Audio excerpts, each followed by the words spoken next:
Assalamualaikum warahmatullahi wabarakatuh. Perkenalkan, nama saya Diana Tias. Saya akan menjelaskan praktikum pemrograman geospasial perangkat bergerak, tepatnya di acara 9 tentang retrofit. Jadi di project ini aku buat aplikasi Android sederhana yang bisa ngambil data dari API dan nampilin ke aplikasi pakai komponen list view. Nah, retrofit ini fungsinya untuk komunikasi antara aplikasi sama server biar bisa dapetin data dari internet. Kemudian di project ini ada beberapa bagian penting nih, yaitu file layout activity main XML, file utama activity main KT, kemudian bagian model yang isinya user source KT sama data.kt. Terus ada juga bagian network yang isinya API client.kt dan API service.kt. Terakhir ada pengaturan di build Gradle KTS dan izin internet di Android Manifest. Pertama, di file activity main XML ini aku pakai console layout sebagai layout utama. Di dalamnya ada satu komponen penting, yaitu list view dengan ID lv.nama. Dengan ID lv nama. List view ini nanti dipakai untuk menampilkan daftar nama yang datanya diambil dari API. Lebarnya dibuat match parent, tingginya word content, jadi bisa menyesuaikan isi datanya. Intinya file ini cuma untuk ngatur file list yang bakal muncul di layar utama aplikasi. Kemudian di file main activity.kt ini, di sini logika utama aplikasinya dijalankan. Pertama ada binding. Bagian ini untuk activity view, mengaktifkan view binding biar kita bisa langsung akses elemen layout tanpa pakai find view by ID. Kemudian di bawahnya ada file client. Bagian ini itu untuk mengambil koneksi retrofit yang sudah disiapin di kelas API client. Terus ada file response buat request data ke API.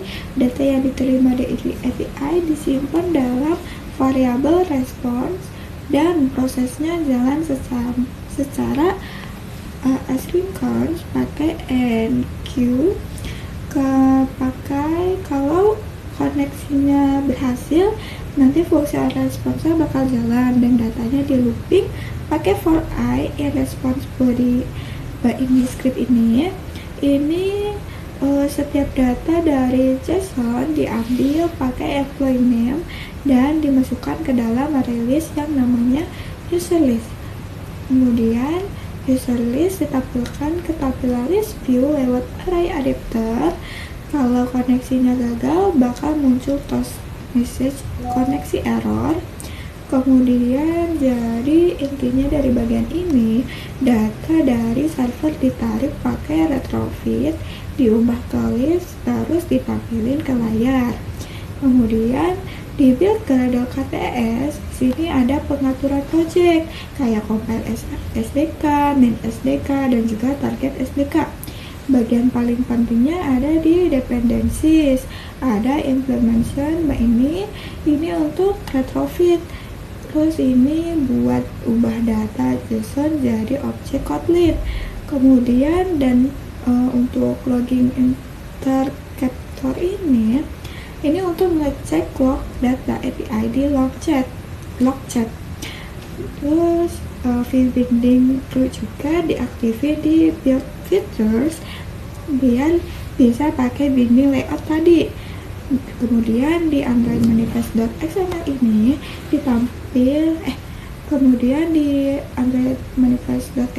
ditambahkan izin internet, yaitu user permission Android name, Android permission internet, karena tanpa itu aplikasi gak bakal bisa akses API.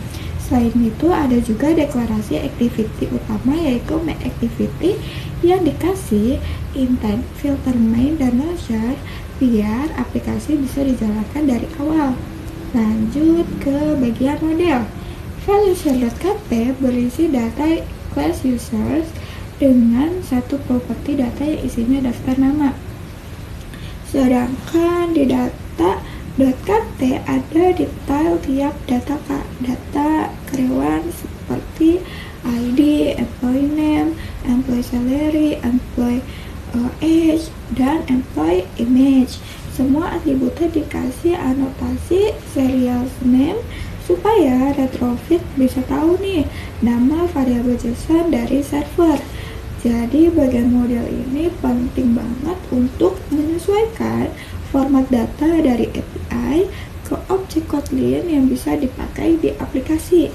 Bagian ini isinya interface API service.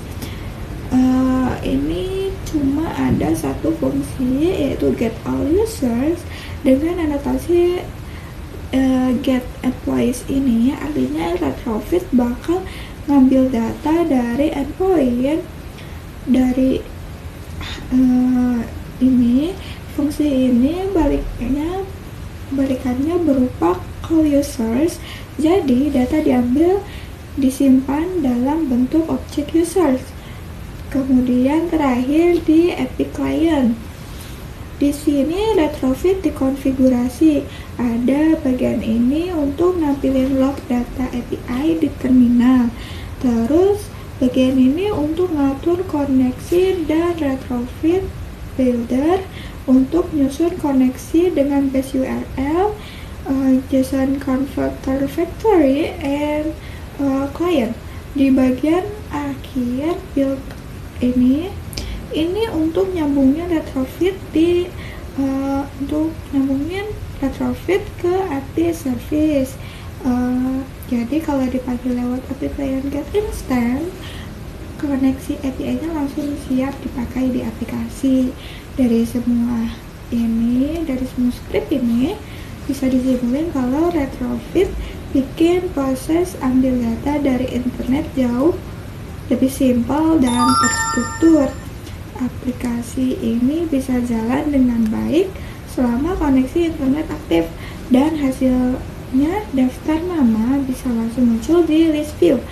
Jadi pada praktikum ini lumayan membantu untuk mengerti bagaimana cara kerja komunikasi data di aplikasi Android Studio, terutama saat butuh akses ke API publik. Sekian video dari saya. Wassalamualaikum warahmatullahi wabarakatuh.